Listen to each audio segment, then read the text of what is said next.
part of sustainability.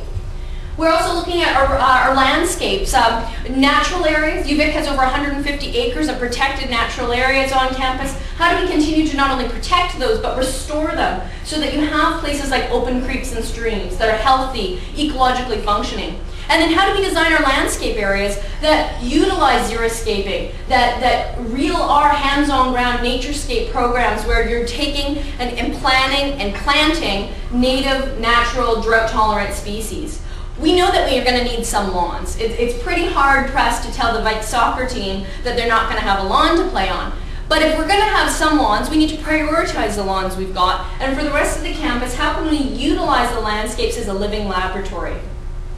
So those are 4 major projects that we have right now underway. And when you talk about and you look at sustainability at the University of Victoria, as we're undertaking this process right now in spending about 8 months, in the last 8 months, coming up, talking to our community, saying, what do you want to see for a vision for sustainability? How do you want to set those targets? What kind of indicators should we be measuring for success? And how do we move forward?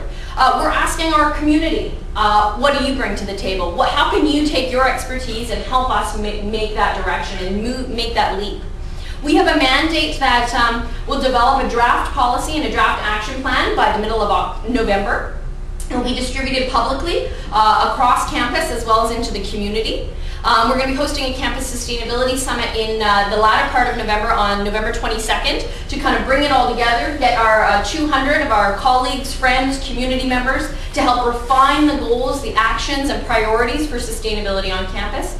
And then that will be moving forward to the Board of Governors in January. As Suzanne mentioned, one of the key points is that you can't just make these plans and then put them on the shelves. You really need that high-level buy-in. And that's one of the really exciting things, I think, that transition that UVic has gone from is, okay, well, let's do it and put it on a shelf, or, yay, we've checked it off the list. How do you actually take it so you're getting your Board of Governors, your top decision makers every single day to include sustainability as a part of regular decision making? So that whole idea of ecological governance really does get translated. The aim with our action plan is that it's adopted at a time that it gets built into our budget cycle. So we're not just taking that plan and going, well, gee, it would be nice if we had some money now to make this happen. We can take those priorities that have been campus generated. We can take the priorities that say, man, water is really important to our campus. How do we make this happen? And we move it into attaching it to budget dollars, making it a part of the ownership and responsibility of every department on campus to set some targets and goals and deliver on them. So today, we're going to get you to take a look at that draft water section. You've heard from Oliver, you've heard from Suzanne about what it is that we need to start to move on. What kinds of technologies? How do we set goals? What are some of the actions that are required to help us get to that water-centric approach, that new business as usual? I've got a sneak peek draft of the water section. Now, again, you wouldn't want to look at just one section at a time, but we only had a little bit of moments with you this morning.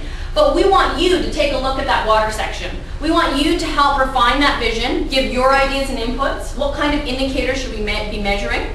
This section that you're going to see has come from our Sustainability Policy and Plan Advisory Committee, a 21-member committee made up of students, faculty, staff, and administration who've spent a lot of time researching best practices, looking at what's out there, and bringing together into a draft plan.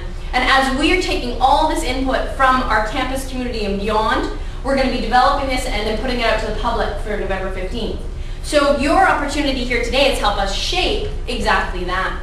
So Suzanne's got a stack of Path to Sustainability brochures, as well as draft copies of the water plan. She's going to hand them out. We've got some white paper right in the center. So this is the, okay, just take one, pass it along. This Path to Sustainability report outlines our kind of approach and what we're doing. It highlights some of the great things that we're doing. A lot of the stuff you're going to see today on our tour. So I'm not going to spend a bunch of slideshows showing you photos about how systems work. You're going to get to see it right today. But to take a look at this draft component of the action plan, this water section, look at it, talk with the people at your table. What's missing?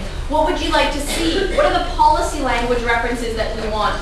We want your ideas to help make this water vision, the idea of the soft path, apply to UVic right now. Because we're doing some great stuff. It's a matter of bringing that great stuff into the next level. So we're going to take a few minutes today to get your ideas, work as a group, talk, have some coffee, enjoy some snacks. I know this was a little bit fast, but we also wanted to be able to make some time to be able to just have some conversation before Vic and before lunch. So take a few minutes now, and then we'll share them, and we'll go around in the group. And if you feel comfortable and you want to hand one of these in or hand in some of the blank paper to us afterwards, we're going to take it and implement this and add it to our draft. So this is a real opportunity for you to help shape the future of water at the University of Victoria. So get your pens out and get brainstorming.